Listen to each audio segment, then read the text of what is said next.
Bienvenidos todos, muy buenas tardes o mañanas, buenos días o buenas noches. Todo depende pues de dónde estés y a qué hora estés. Y pues bienvenidos sean todos al curso de Mecánica 1. Curso, por supuesto, cuya versión completa estará en nuestro perfil de Ko-fi para aquellos que nos ven en YouTube. La primera clase que está disponible, que será esta. Ya las siguientes clases del futuro vendrán en Ko-fi. Y para aquellos que ya estén en Ko-fi, pues muchas gracias por estar dándonos este apoyo que es el que marca la diferencia en el que podamos seguir con este bonito proyecto que nos entusiasma mucho. Pues aquí quien los va a acompañar en toda la travesía a lo largo de la Mecánica 1, pues es su administrador favorito de las páginas Conceptos de Física con Monas Chinas y Conceptos Matemáticos con Monas Chinas, su amigo El Dirac, su servidor. Bueno, ya muchas presentaciones. Yo sé por qué están aquí y es por la física de la mecánica. Y la mecánica es muy importante en el sentido de que las teorías más contemporáneas o estas teorías físicas pues más modernas tienen como punto de referencia la mecánica. Una importancia, por ejemplo, de la relatividad general es que a campos, por ejemplo, gravitacionales que no sean muy intensos, se debería, pues estas ecuaciones reducir a estas ecuaciones básicas de la mecánica, las leyes básicas de la mecánica. Y todo, incluyendo la mecánica cuántica, también debe de reducirse a la mecánica clásica estándar de toda la vida en cierto régimen. Entonces, la mecánica es el punto de partida para cualquier teoría nueva, que pues fue nueva en su momento. ¿Y qué es exactamente la mecánica? ¿Y por qué es la base de la física? Porque lo que hace la mecánica es dar un primer paso a algo bien importante. Primer paso, la mecánica es el primer paso para entender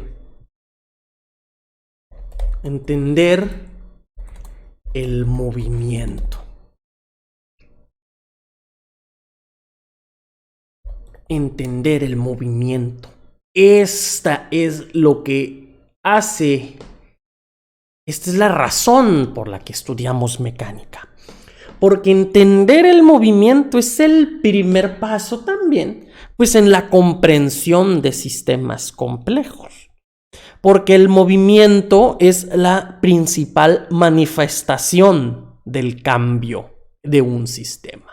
Y es el cambio en los sistemas el que nos permite estudiar los fenómenos. Sin cambio, no hay fenómeno. Y entonces, esto es lo importante de la mecánica. El movimiento. Y lo voy a subrayar con rojo. Entender el movimiento. El movimiento de los objetos es el principal responsable de todos los fenómenos físicos que nos interesan estudiar. Y en una forma muy simple, al final, toda la física se reduce al movimiento de los objetos. Y el primer paso, pues, es estos objetos clásicos con los que convivimos toda la vida. Y es interesante también, pues, porque muchos de los resultados que vamos a presentar pueden ser puestos a prueba por cualquiera que tenga un cronómetro y una cinta métrica. Y pues muchas ganas de comprobar si lo que dijo Galileo Galilei o lo que dijo Isaac Newton tiene algo de verdad, de tal forma que lo pueden comprobar de primera mano todos estos resultados y no creerme a mí o creerle a cualquier libro de física. Excelente. Y entonces, ahora que sabemos que lo que tenemos que hacer es entender el movimiento para comprender el cambio, vamos a estudiar el cambio, necesitamos cuantificarlo, ponerle un número. Un número, ese es el siguiente paso, cuantificar el cambio, por ejemplo. Siendo, por ejemplo, el cambio básicamente lo que estudiamos, ¿no? ¿Y con qué lo cuantificamos? Con otro objeto, el que le vamos a llamar tasa de cambio. La tasa del cambio responde dos preguntas. Y son dos preguntas importantes para poder estudiar el propio cambio. El cambio de una propiedad de cierto objeto.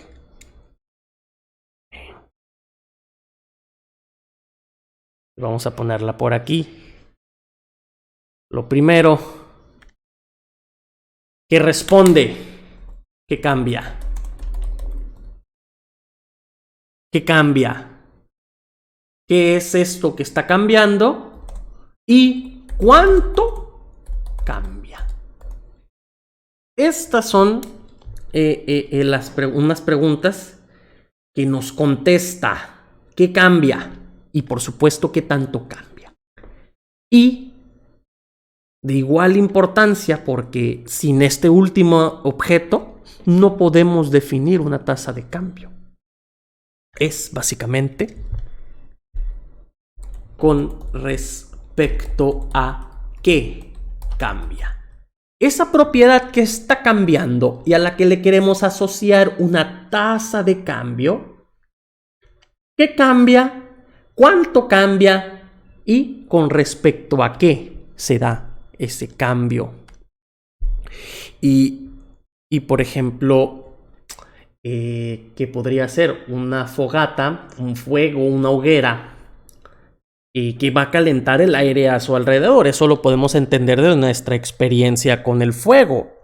Cualquiera que haya hecho un fuego en algún campo o para prender una hornilla de leña, sabrá que entre más te acercas al fuego, pues se siente la temperatura como se eleva.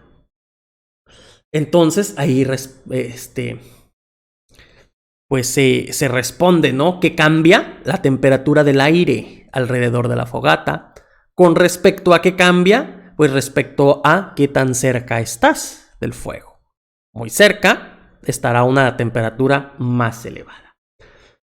Pero pues esta idea pues es un poquito más empírica y no nos responde el cuánto. El cuánto necesita pues mediciones. Necesitaríamos medir la temperatura en varios puntos y entonces ya tendríamos una tasa de cambio empírica calculada de forma experimental. ¿Qué cambia? ¿Cuánto cambia? Y con respecto a qué cambia. Y entonces el movimiento, ¿qué es? El movimiento es la manifestación, y lo voy a poner en letritas, quiero que se lo graben. El movimiento es la manifestación del cambio de la posición de un objeto. Sabemos que un objeto presenta movimiento porque cambia su posición. El cambio en la posición pues se manifiesta de forma visual para nosotros como un movimiento. El movimiento es la manifestación del cambio de la posición en un objeto. Ahora, ya tenemos el que cambia para el primer paso en el estudio de la mecánica. ¿Qué cambia? La posición cambia. ¿Qué cambia? la posición.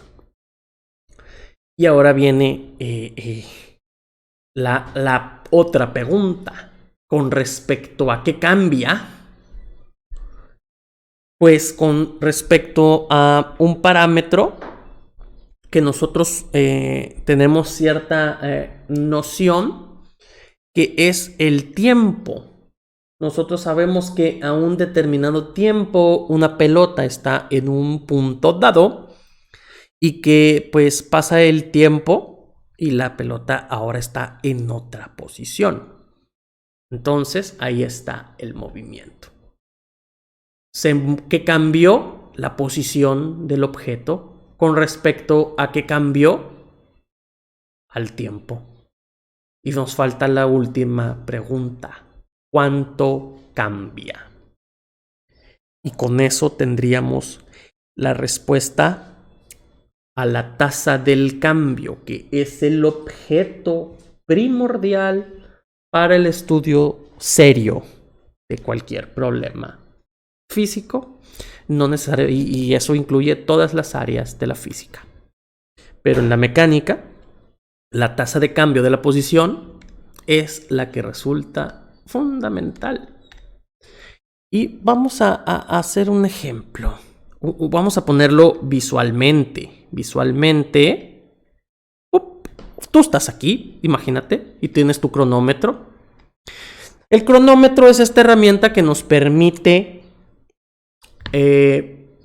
medir el tiempo, que es uno de los es con lo que cambia la posición. Y entonces viene alguien aquí, viene aquí Rosalía con su Motomami y entonces viene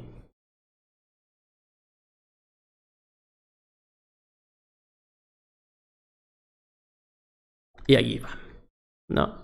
Un poco feo el dibujo, disculparán. Y entonces tú mides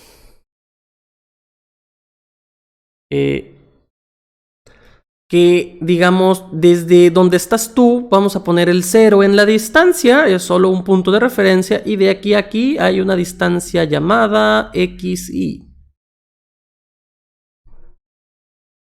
Y dices, ¿sabes qué? Mi tiempo a un tiempo T sub I de inicial, ¿no? Tenemos una posición inicial y un tiempo inicial que podemos medirlo porque también tenemos una cinta métrica. Una cinta métrica. Y un cronómetro en la otra mano. Entonces podemos medir distancias y podemos medir tiempo. Y el punto de referencia, pues somos nosotros. Y entonces tú dejas correr el cronómetro y vuelves a medir. Y ahora la Motomami está acá.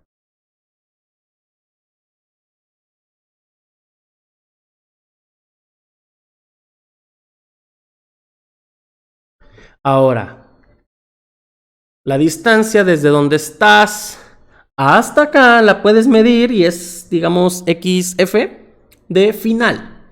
Y T sub F de final porque revisaste el cronómetro y pues ahí está. ¿Cuánta distancia recorrió? Ahora ya podemos responder eso. ¿Qué cambia? La posición. ¿Con respecto a qué cambia? Con respecto al tiempo. ¿Y cuánto cambió? Es la pregunta que finalmente podemos responder. Y necesitamos saber cuánto distancia recorrió y pues en cuánto tiempo. Y haciendo eso, pues podemos ver, fíjense, ¿cuánto recorrió? Recorrió este pedazo, que es XF, porque de aquí a aquí vale XF, pero tenemos que quitar este pedazo que ya había recorrido antes de la medición y que no nos interesa, que sería XY. Entonces recorre XF menos XY. Este pedacito. ¿Cuánto tiempo le tomó? pues le tomó el tiempo final menos el tiempo inicial, que es el que ya teníamos medido aquí en el cronómetro, ¿no?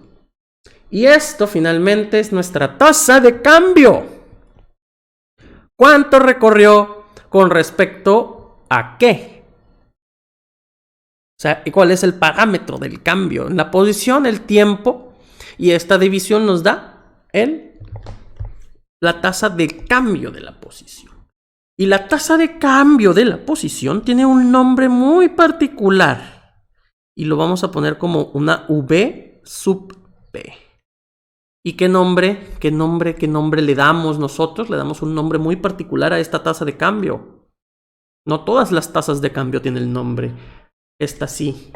Y es el nombre de velocidad promedio.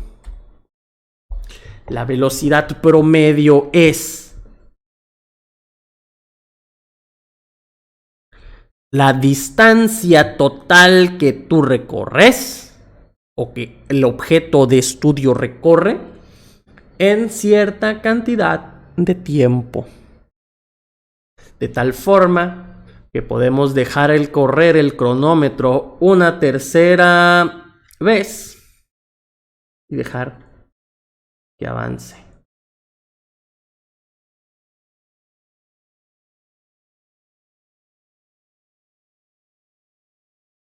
Y ahora estamos en una X3 y el cronómetro marca T3. Y entonces podemos nosotros construir una velocidad promedio del proceso del estado 1, este le voy a llamar 1, este le voy a llamar 2 y este le voy a llamar 3. Entonces la velocidad promedio entre el proceso 1 y 2, la velocidad promedio entre el proceso 2 y 3 y la velocidad promedio total del proceso 1 al proceso 3. Y con estos nombres es fácil ver entonces bajo esta idea que velocidad promedio 1 pues es esta misma. Pues es entre el proceso 1 y el 2, XF entre XI, TF menos TI. Mientras que la velocidad promedio del proceso 2 al proceso 3, pues es algo análogo a esto. ¿Cuál es el estado final entre el estado 2 y el 3? Pues el 3, porque estabas en el 2 y pasaste al 3. Por lo tanto es X3 menos XF o X2. A lo mejor le cambio el nombre. T3 menos TF. Y finalmente la velocidad promedio entre el estado 1 y el 3. Pues no queda de otra más que ser X3 menos X inicial. Y san se acabó. Al menos esta idea.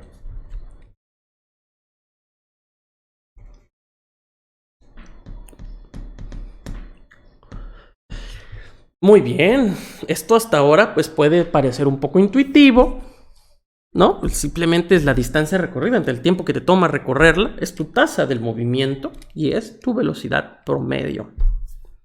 Y quiero ahora que esto lo pongamos de forma gráfica, porque este tipo de gráficas que voy a hacer a continuación nos permiten analizar los movimientos desde una forma geométrica, porque al final de cuentas esas propiedades geométricas que vamos a empezar a revelar nos dicen mucho acerca del comportamiento de los sistemas.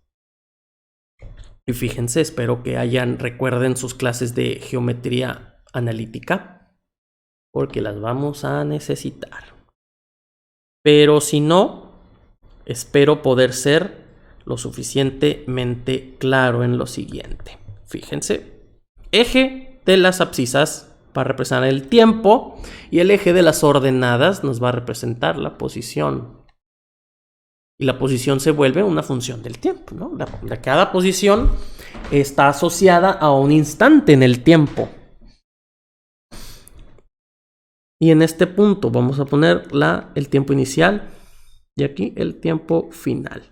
Y vamos a simplemente considerar el del proceso entre 1 y 2, ¿no? Por ahora vamos a ignorar la parte 3. ¿Qué tenemos aquí? X inicial.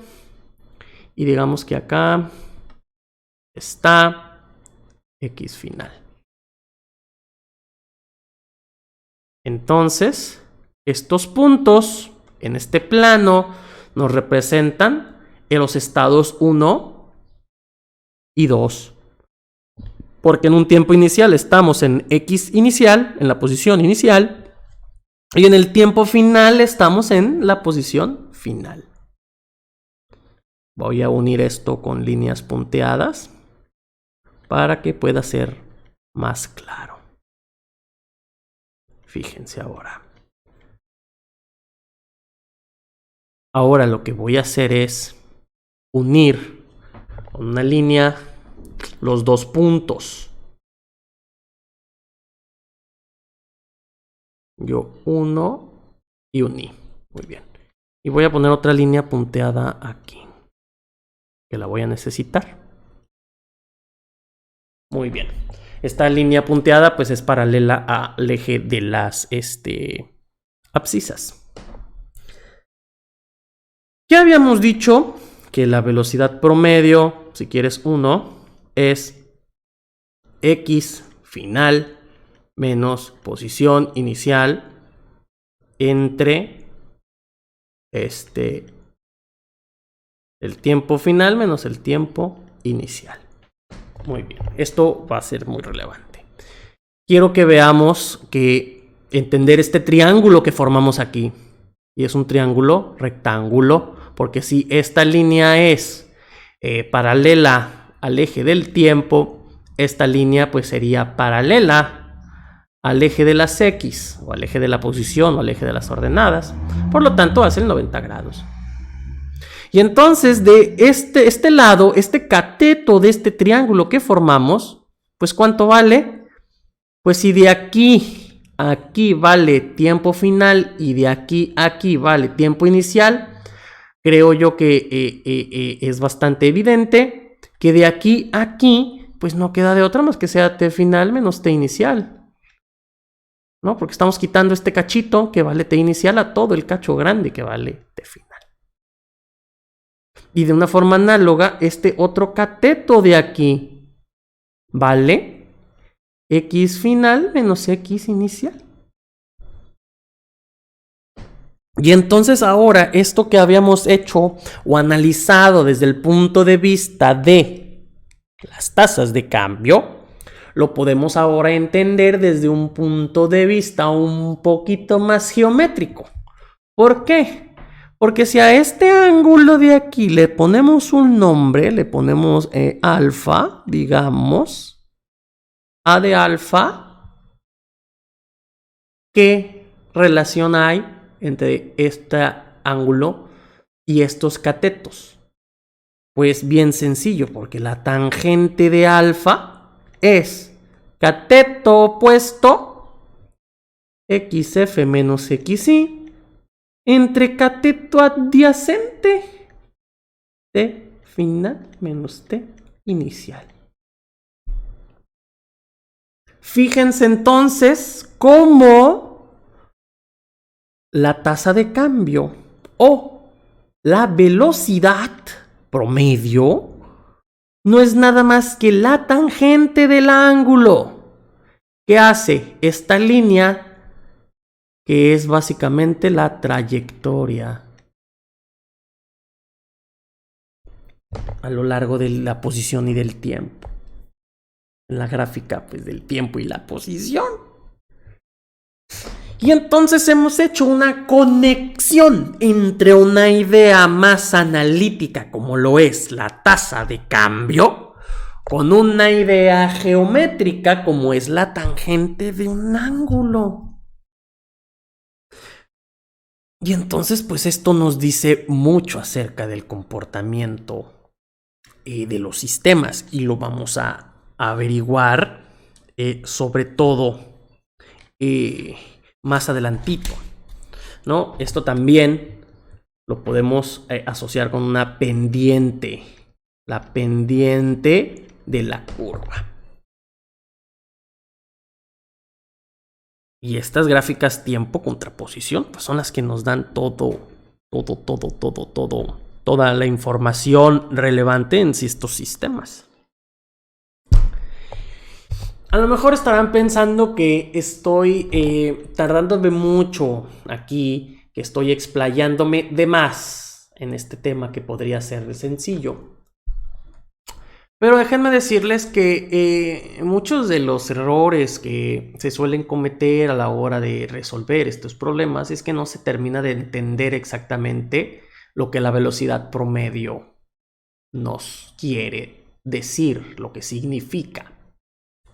Por eso quiero tomarme mi tiempo para desarrollar la velocidad promedio, porque existe otro tipo de velocidad y es la que tiene toda la información. Y para analizarla voy a necesitar otra gráfica de estas, que la voy a poner en la otra slide, en la otra de aquí. ¿Qué vamos a tener? Vamos a tener, ¡pum!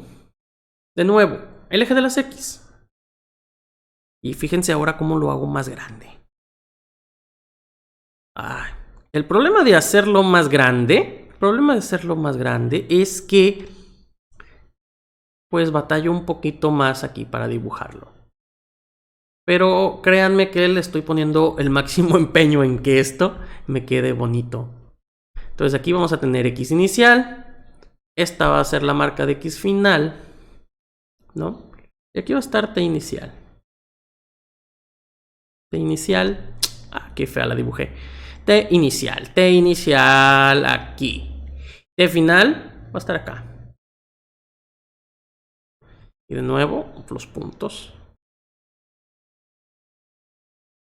Pum, pum. Pero ahora aquí va a estar X3. Y acá va a estar T3. ¿Recuerdan?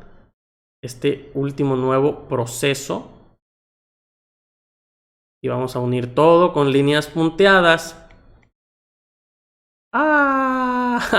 Me equivoqué. Upsi. En fin, no pasa nada. Lo movemos para acá y ya. No va a ser gran diferencia. Y siga esta línea punteada aquí. Punteada, punteada, punteada. Y punteamos aquí. Y punteamos el último punto. Entonces, ¿qué dijimos? Que unimos de una línea recta los puntos entre el proceso 1 y el proceso 2. Que la canción no me quedó derechito. Vamos a volverlo a intentar. Vamos a hacerlo de nuevo. Y ahora despacio.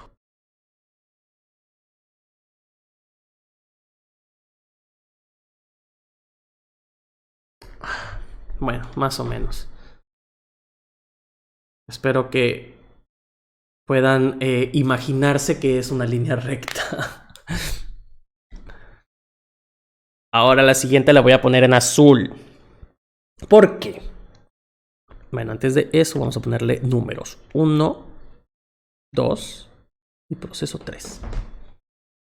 Vamos a suponer que entre el proceso 2 o el estado 2 al 3, lo que hicimos fue medir la posición y el tiempo en cada punto de la posición y del tiempo. Es decir, que si pasó una fracción de segundo, miramos dónde estaba, luego pasó otra fracción de segundo y así sucesivamente. Lo que nos permitió ver que hay una cantidad de pequeños estados entre el 2 y el 3 que finalmente podemos representar como una especie de curva. Ya no es una línea recta. Y eso es un problema. Ahorita vamos a ver por qué. Lo primero es generar este triángulo de aquí. Y luego generar este triángulo de acá. Muy bien. Aquí ya vimos entonces que aquí hay un ángulo alfa.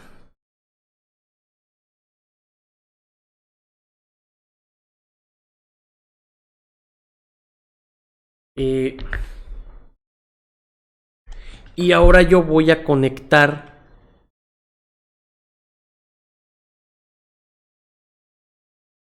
aquí.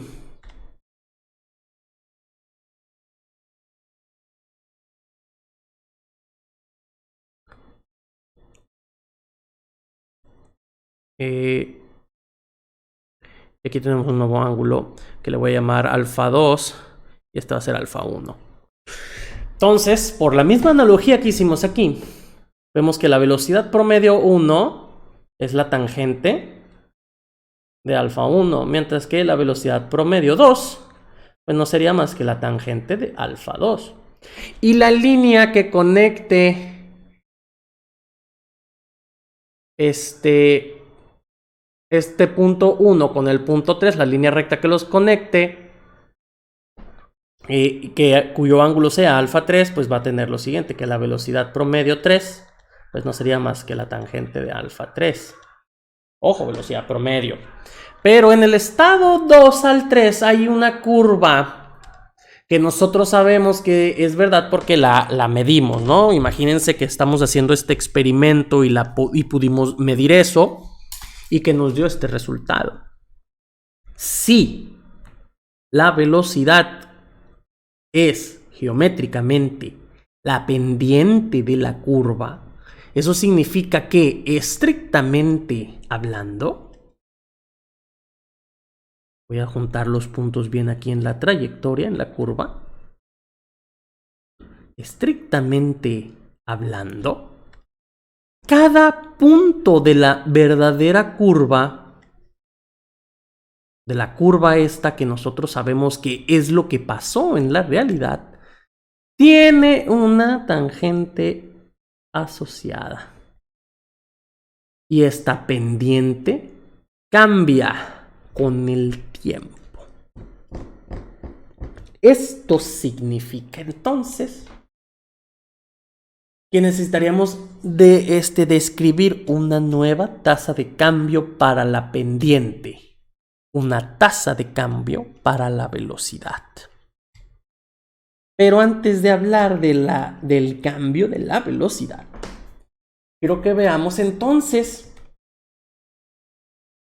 que la velocidad promedio no necesariamente nos dice lo que ocurrió en la realidad. Porque nosotros medimos que en la realidad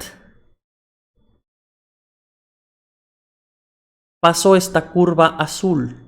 Esta curva azul es la que nos describe el movimiento real. La línea roja es solo una aproximación. La velocidad promedio es una aproximación de la realidad. Y puede ser tan válida según pues qué tan precisos queramos ser. Pero es un buen punto de partida porque nos permite entender a la velocidad como la pendiente de la curva. Y para estas curvas que tienen un montón de pendientes, pues entonces nosotros podemos en cada uno de estos puntos describir una nueva pendiente de cierta forma. ¿Y cuál es la forma de encontrar la pendiente de una curva? Bien sencillo. La tasa de cambio ahora, velocidad, es la derivada de x en dt cuando podemos escribir esta curva como una función que dependa del tiempo. Y esta tasa de cambio en particular también tiene su propio nombre para diferenciarla de la velocidad promedio. Y es la velocidad instantánea, como las sopas.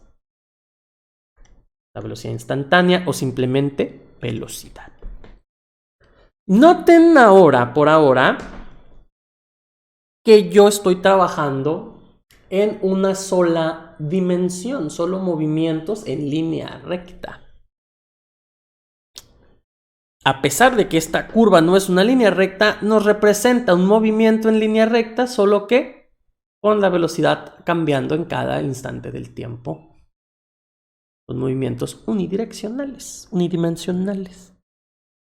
En las próximas clases veremos cómo se comporta esto en un movimiento ya multidimensional, hasta tridimensional. Bien. Y aquí, entonces, por ahora, a mí lo que me interesa es que entendamos la diferencia entre velocidad instantánea y velocidad promedio. La velocidad instantánea es la que tiene la información completa del movimiento. La velocidad promedio es solo una aproximación que será más o menos válida según el sistema que nos interese estudiar o qué tanto podemos aproximarla. Porque al final, en la vida real, por ejemplo, en un experimento, a la naturaleza no le importa mucho la forma de la función de la curva. Nosotros la tendremos que aproximar con una serie de velocidades instantáneas, o de velocidades promedio, perdón. Es lo que se hace en la vida real. Recolectas un montón de velocidades promedio y con eso pues construyes una función para la velocidad instantánea. Y a partir de ahí pues podemos hacer distintas cosas.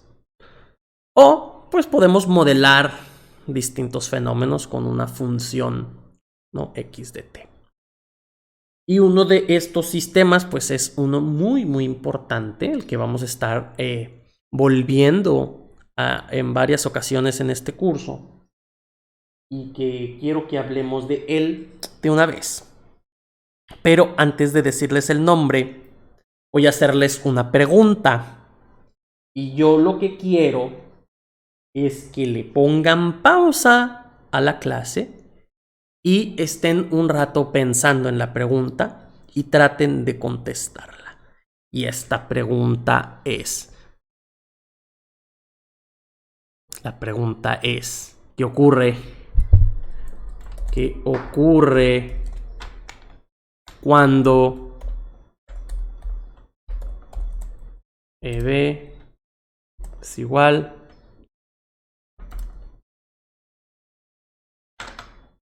y fíjense, espérense, todavía no termino de formular la pregunta.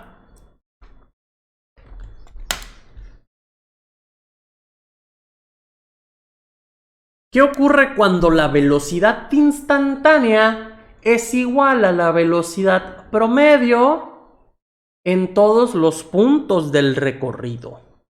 Pregúntenselo, piensen, ¿qué ocurre con la velocidad promedio cuando es igual a la velocidad instantánea en cada punto?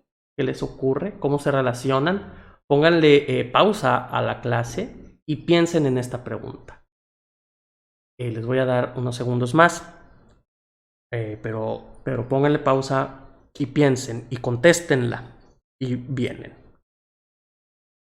¿Ya? Muy bien. La respuesta es que entonces, si la velocidad promedio es igual a la velocidad instantánea en cada punto, pues lo que ocurre es que tenemos un sistema al que se le llama de velocidad constante. Velocidad constante. B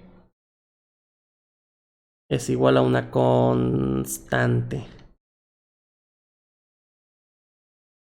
Y este pues es el sistema más básico del movimiento que se puede estudiar, y es el movimiento uniforme con movimiento constante. Y si la velocidad es una constante, eso significa que la pendiente es constante. ¿Y qué figura geométrica de la geometría analítica tiene una pendiente constante?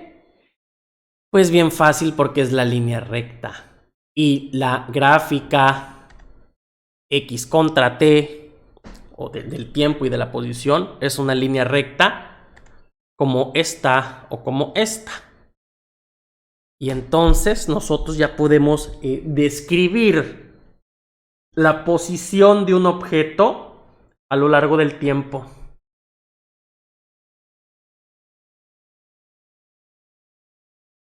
Y sería simplemente la velocidad multiplicada por el tiempo más una posición inicial.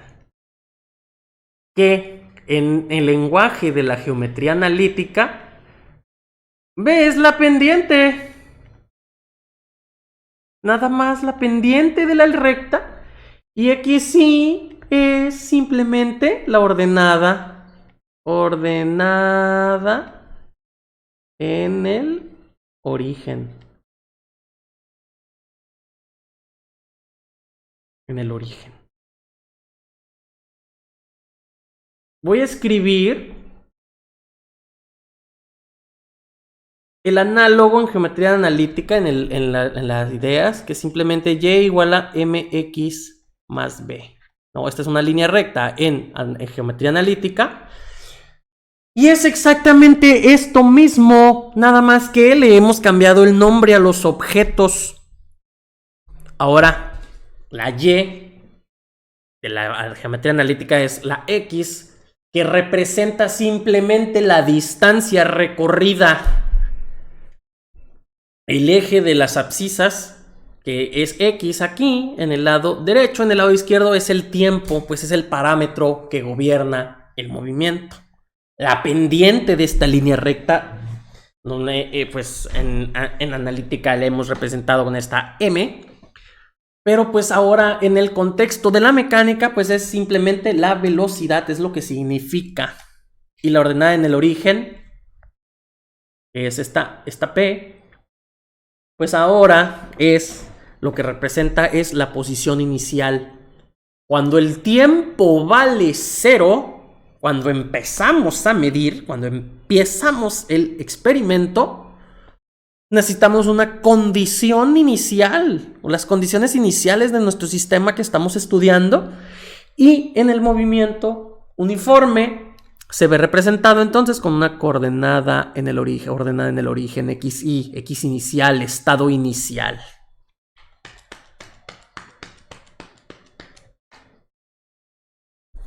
Ahí está.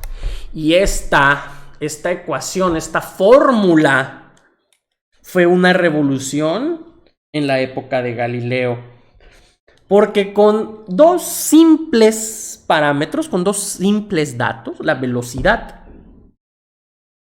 y la posición inicial, era posible describir la posición futura de los objetos.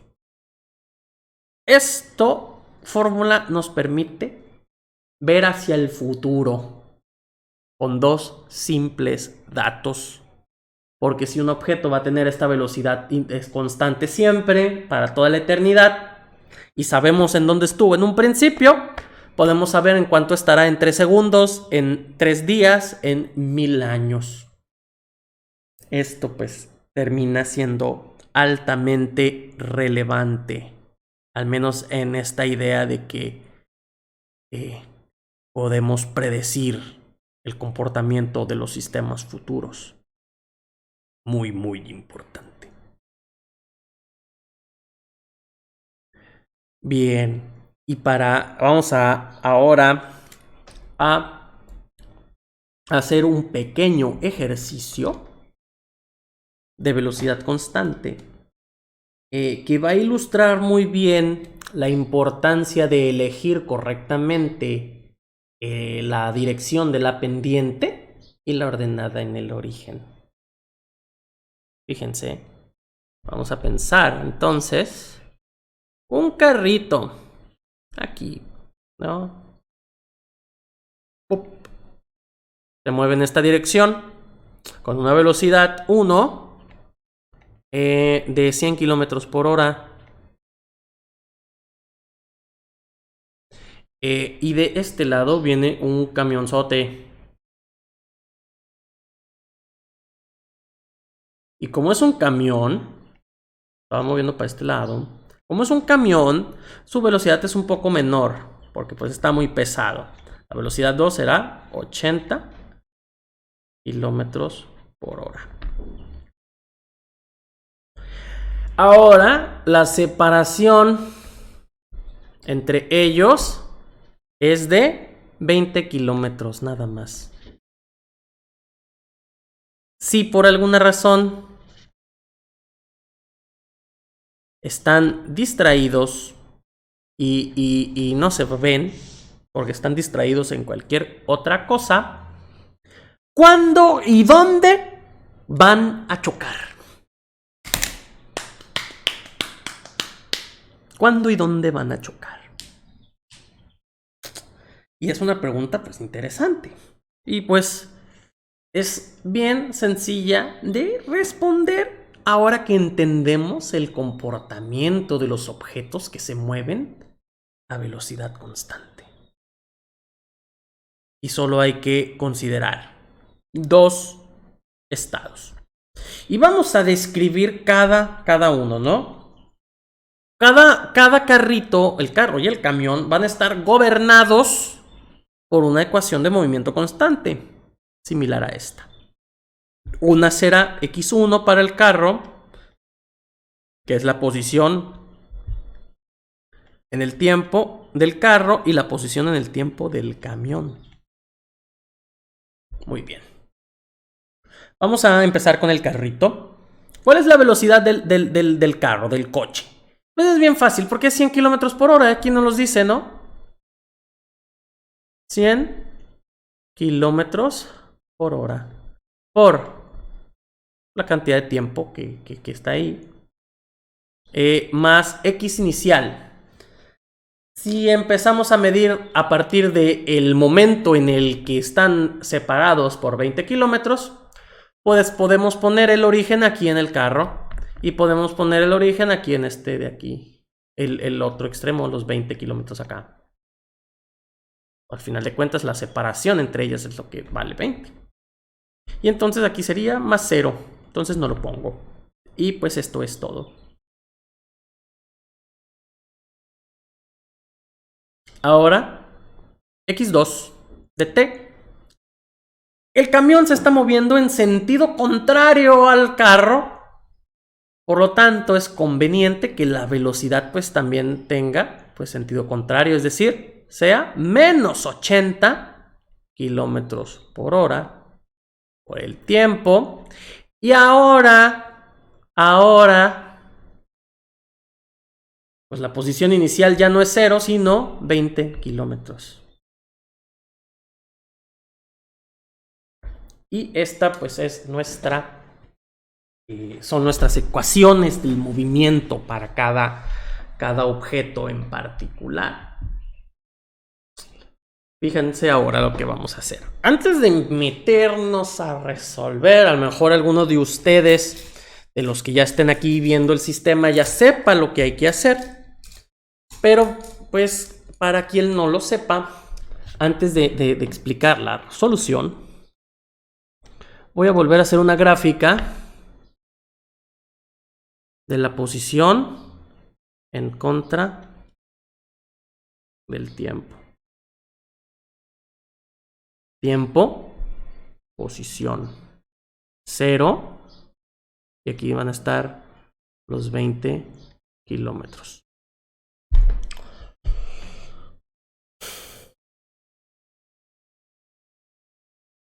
¿Cuándo van a chocar?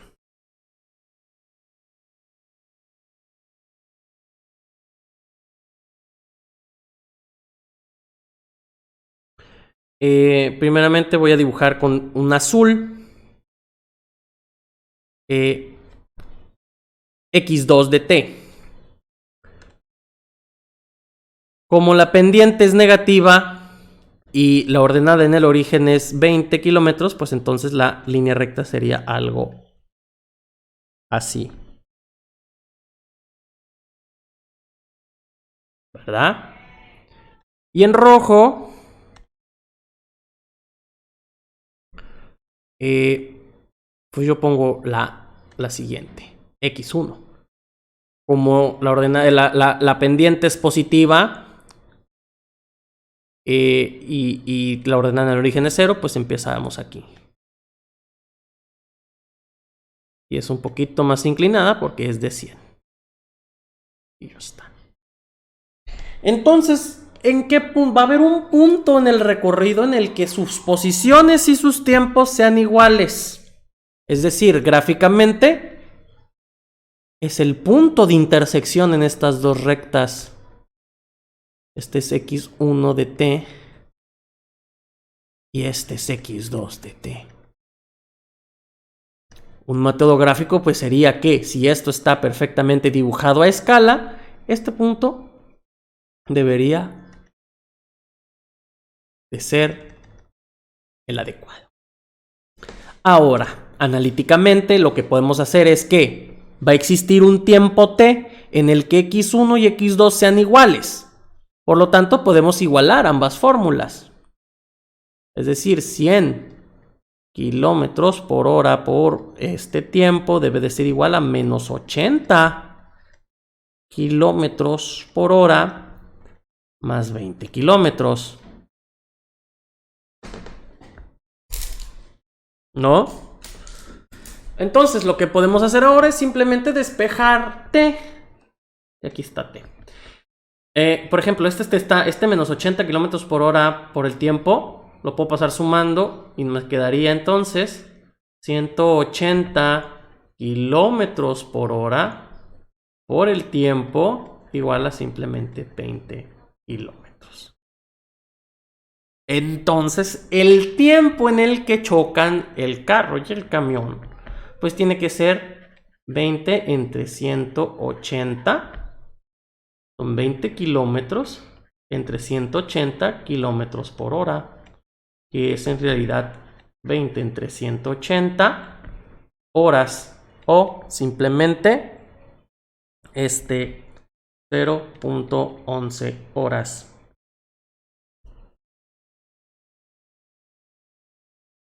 Este es el tiempo que le tarda pues en chocar. Y si convirtiéramos esto a segundos, pues son 400 segundos, ¿no? Ahí pueden hacer los cálculos.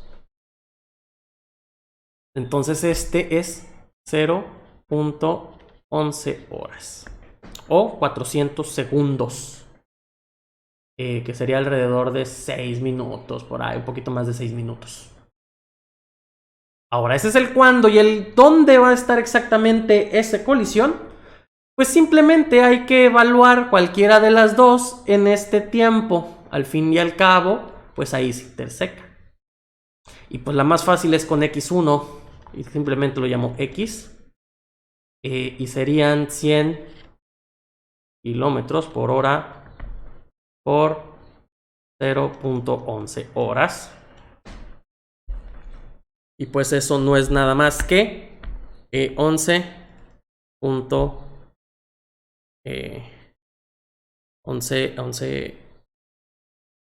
kilómetros más o menos. 11 kilómetros. Un poquito más de la mitad. A lo mejor aquí no pareciera por el dibujo, pero no se guíen por el dibujo. El dibujo es solo esquemático. Aquí lo que importan son las cuentas. Y las cuentas las hicimos correcto. Y pues este es el movimiento uniforme. El siguiente caso a analizar sería el uniformemente acelerado. Caso como el que representamos gráficamente aquí. Y este sistema está en nuestra vida cotidiana. Este sistema es el que nos mantiene pegados al suelo. Un sistema de este es el sistema que hace que los objetos caigan cuando suben. Todo lo que sube tiene que bajar. Y esa fue la gran revelación que Galileo Galilei le dio al mundo.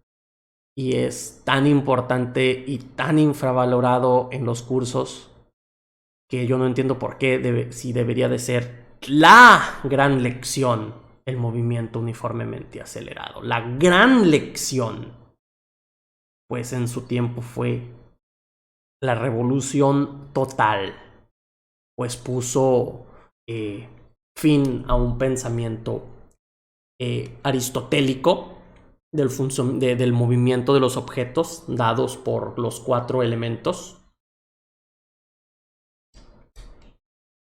Y se puso todo en esta perspectiva geométrica matemática, más que en ese misticismo de que los objetos más pesados caen primero. Eso ya no tuvo nada que ver. Y eso fue algo que Galileo Galilei encontró realizando un montón de experimentos desde la Torre de Pisa. Y pues es un resultado fundamental, importante, histórico, y deberían de estar emocionados por ese resultado, porque la importancia y el significado histórico del movimiento uniformemente acelerado es grande. Y pues les digo, fue el fin del pensamiento aristotélico, que gobernó al pensamiento humano por muchos siglos. Porque nadie dudó de las palabras del gran maestro Aristóteles. Nadie puso en práctica los experimentos necesarios para ver si lo que había dicho ese señor era real. Hasta la llegada, pues, de Galileo, del cual evidentemente no lo tomaron en serio, porque cómo era posible que contradijera al gran maestro. Ahora sabemos que él tiene razón. Y pues lo veremos la próxima clase. Yo estoy bien emocionado. Es un tema que a mí la verdad me encanta, me apasiona y ya estoy emocionado para la próxima clase. Por ahora lo dejamos aquí y espero que nos miramos en la siguiente, que ya estará solamente en Coffee. Entonces espero verlos por allá, que allá va a estar todo esto completamente explicado y desmarañado, y voy a poder extenderme 20 horas hablando de esto, que realmente yo puedo. Este es un tema que realmente me gusta muchísimo. Bueno, nada más que agregar. Nos vemos a la próxima. Buena suerte. Se despide de ustedes su admin favorito, el Dirac, y espero verlos muy pronto. Hasta la próxima.